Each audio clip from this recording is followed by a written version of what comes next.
제29장 홍산의 몰락과 새로운 무림 질서 4화.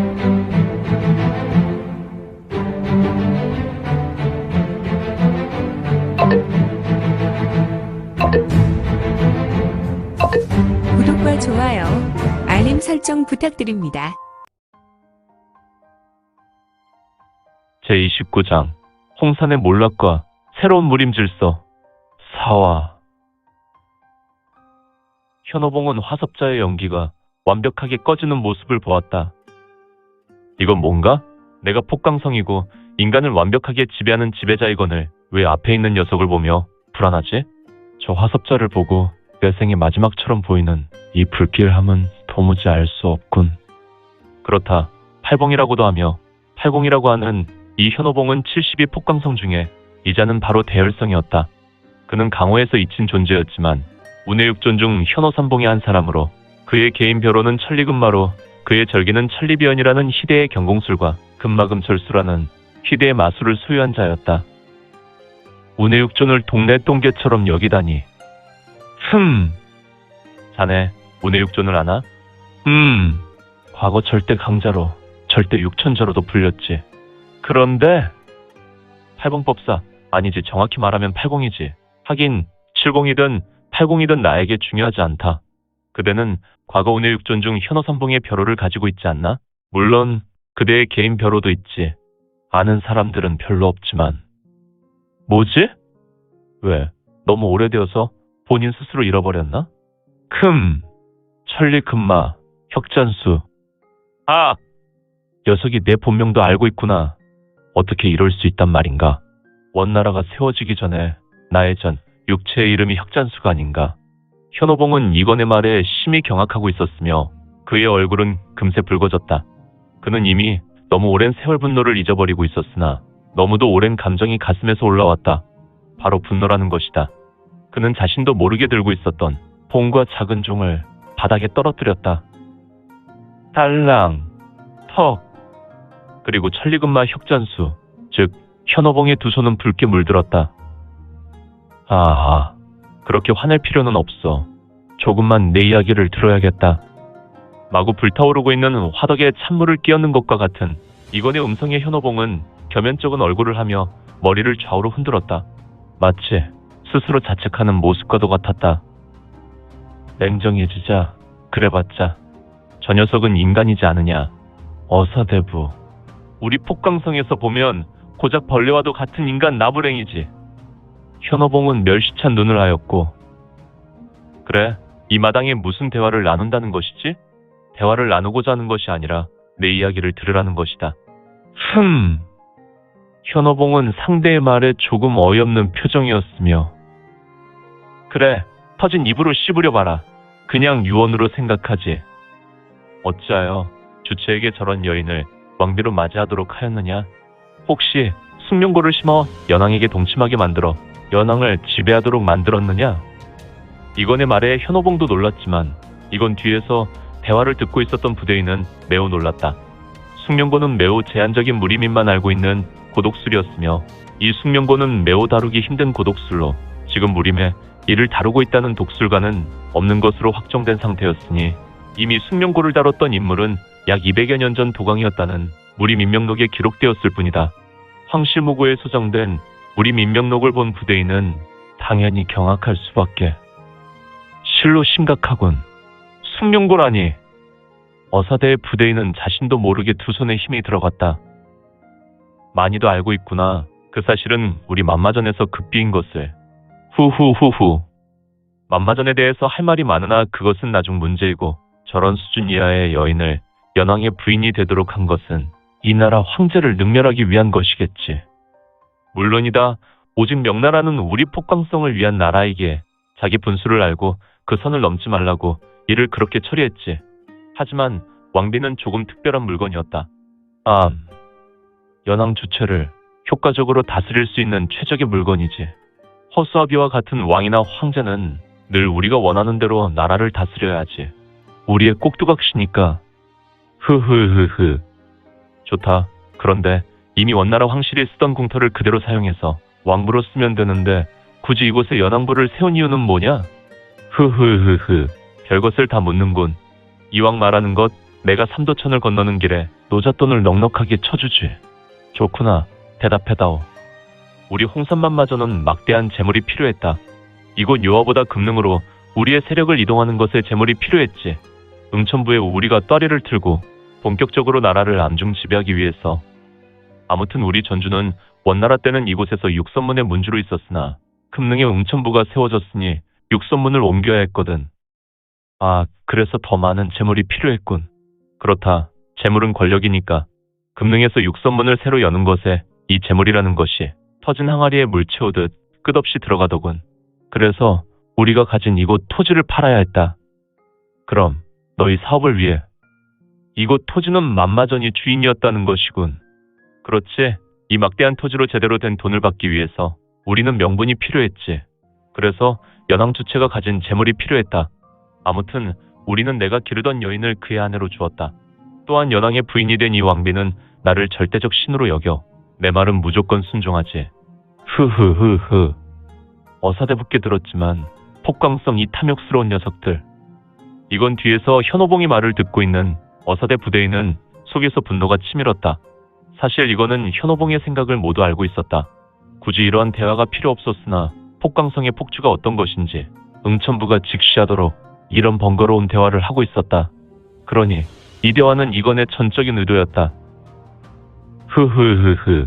너희 인간들은 언제나 막연한 미래에 대해 불안해하지. 또한 연왕의 부인이 된 이 녀석은 권력에 대한 탐욕이 남보다 탁월했고 미래에 대한 불안 등 내가 원하는 최적의 도구였지. 그래서 연왕의 부인이 되도록 하였으며 연왕이라는 우유부단한 녀석은 예상대로 내 물건이 하는 말에 무조건 복종했다. 녀석들은 내가 원하는 모습, 즉 환상의 부부사기단이 이곳 영경에 마련된 것이지.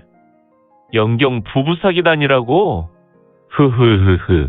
백성을 완벽하게 속이고 백성을 위한 나라가 아니라 우리 폭광성이 원하는 세상을 만드는 우리의 대리자 즉 이 연왕 부부는 폭광성에게만 꼬리를 흔드는 애완동물이라는 것이다. 아, 잘 들었다. 너를 어떻게 불러줄까? 팔봉, 팔공, 현호봉, 천리금마 현잔수. 이 마당에 상관없구나. 고맙군, 대열성. 역시 저놈은 나의 모든 것을 알고 있구나. 어떻게 이런 일이. 그래, 궁금할 것이다. 응? 뭔가 내가 생각하는 것을 읽고 있는 것이냐? 뭐 비슷한 것이지. 다는 아니지만 말이야. 나는 사람의 생각을 읽을 수 있는 불가육통을 뛰어넘는 동방제국의 신술이 있지. 동방제국이라고. 그런 것이군. 그런 것이었어.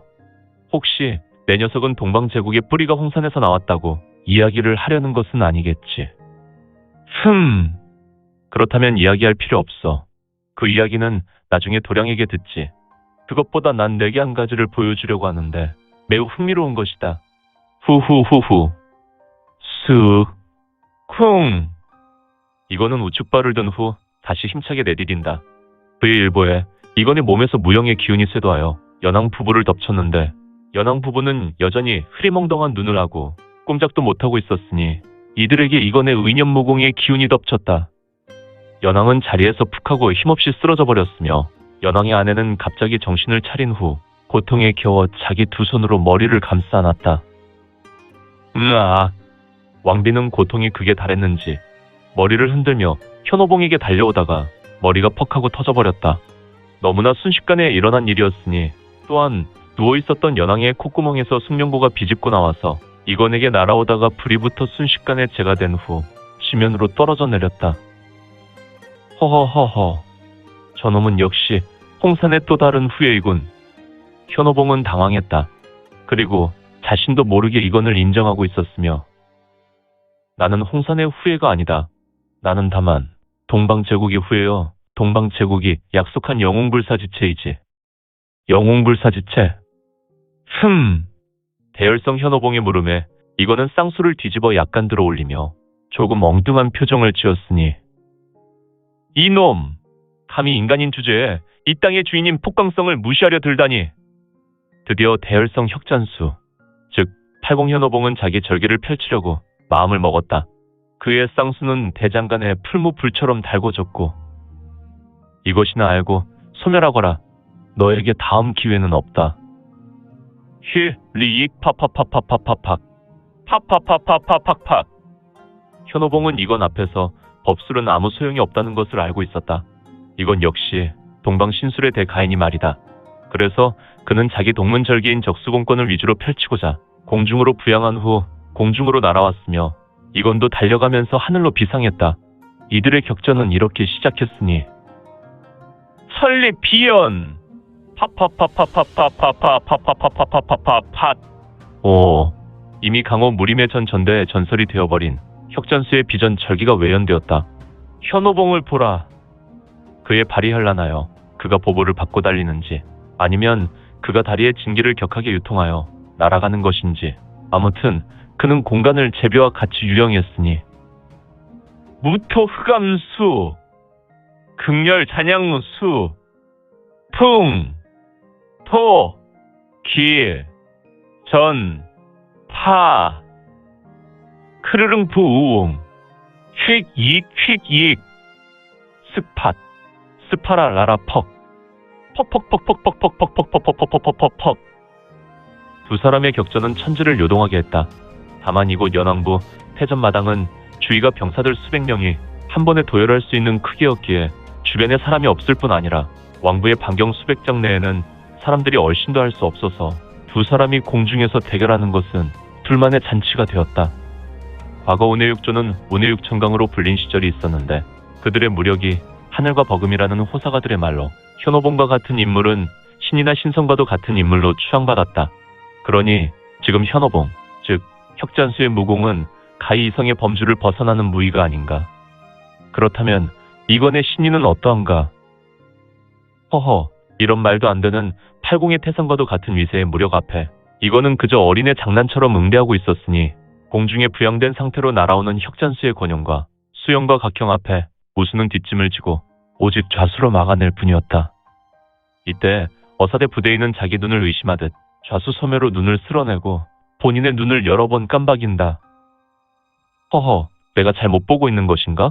현호봉의 팔과 다리는 정말 현란하고 마치 정광석화와 같은 신속한 움직임으로 어사대의 구석구석에 타격을 입히는 것 같은 모양이나 어사대부는 그냥 아무것도 하지 않고 서 있는 모습과도 같으니 지금 현경의 범주에 있는 어사대의 부대인이 보아도 이거는 그냥 상대의 무력에 몸빵하는 것처럼 보였다. 그러나 사실 이거는 눈이 볼 수 있는 범주를 넘어선 무공을 전개하는 것이다.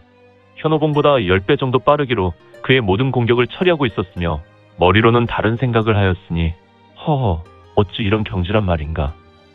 잠시 후 현호봉은 자신의 모든 골로와 경로가 이건에게 너무도 쉽게 간파되어 퇴치되는 이유로 그는 크게 당황했다. 이대로 가다가는 내가 지쳐서 나 스스로 싸움을 포기할 것이다. 안 되겠다. 다른 수를 만들어야 하니. 현호봉은 자기의 비전절해를 펼쳐 현란하게 공격을 날리며 그의 눈동자는 상하저우로 빠르게 굴리고 있었다. 무슨 싸우는 중에 잡생각을 하느냐. 헉, 퍽퍽퍽퍽, 퍽팍팍, 후드득 후드득, 펄럭, 퍽퍽퍽퍽퍽 펄럭, 척척 터터터터터터 터더더더더더턱, 휘청 스르륵 콩. 푸하. 현호봉은 잡생각을 하다가 순간 이건의 전음이 자신에게 들렸고 자세가 조금 흩어진 상태에서 번개 같은 공세의 가슴팍을 여러 대 후려맞고 지면으로 떨어져 내린 후에 모양 빠지게 태보를 밟으며 바닥으로 자빠졌다. 그리고 대자로 누운 다음 피화살을 뿜어냈다. 크흡 쿨럭 쿨럭 쿨럭. 현호봉은 멋쩍은 표정이었다.